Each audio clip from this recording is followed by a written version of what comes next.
Meanwhile, Russian President Vladimir Putin has issued an executive order banning Russian oil exports to any countries that agree to the Western price cap that was put in place earlier this month. According to the Kremlin's order, the ban will start on February 1st and will remain in effect until July. The rules imposed by G7 nations and the European Union cap Russian oil at $60 a barrel. Nations that sell Russian oil above the price cap can lose access to essential services for oil shipments across international waters. That comes as heavy fighting has re-intensified in eastern Ukraine, with Russia deploying more tanks and armored vehicles to the front lines. Ukraine officials say Russian forces have ramped up bombing on the city of Kherson. At least 33 rockets were reportedly fired within 24 hours on civilian targets, including a maternity hospital. This comes as Russia pushes in on the city of Bakhmut, while Ukraine works to retake parts of the Luhansk region that Moscow seized after it invaded. Joining us now, former spokesperson for the U.S. mission to the United Nations, Hagar Chemali. He works also at the NSC and the Treasury Department. Hagar, thanks so much for being here. Let's start just there, your reaction to where things stand. We had President Zelensky in Washington last week to mark the 300th day of this conflict, which, though fighting has picked up on the front lines, had largely turned into almost Russia terror strikes on civilian targets. Where do you think things stand here as winter really settles in and makes some of the fighting really difficult? Well, you know, you hit the nail on the head when you said terror strikes, because the Russians are bombarding across Ukraine, the infrastructure in particular, leaving Ukraine cold and dark.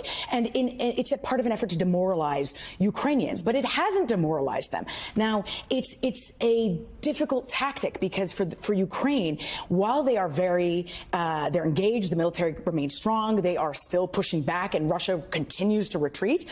Russia is responding by more bombardments. And if you look at the long term, and that's what I always like to do, look at it from the 60,000-foot level, the fact is that it's not sustainable. All of this is not sustainable.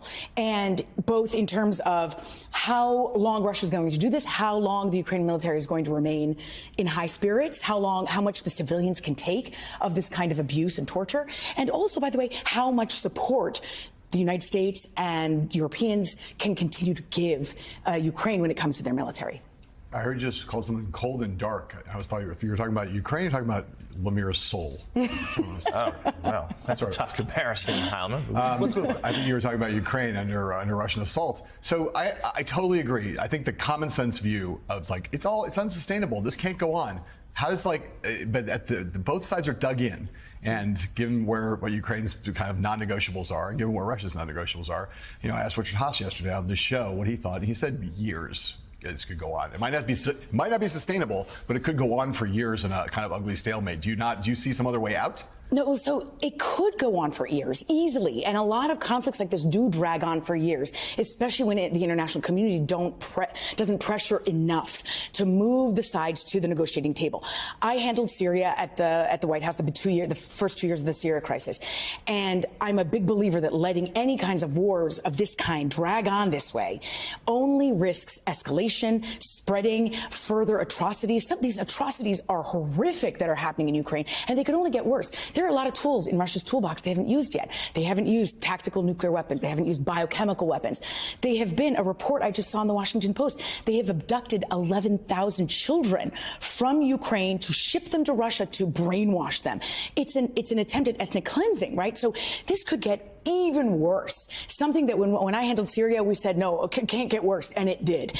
And so the thing that I would say to that is that, yes, it could go on for years, but we, with our international partners, really have to lay the pressure on when it comes to compromise. And nobody likes to hear that word, but all wars end in a peace deal. And if they don't, they drag on in perpetuity, kind of like North and South Korea.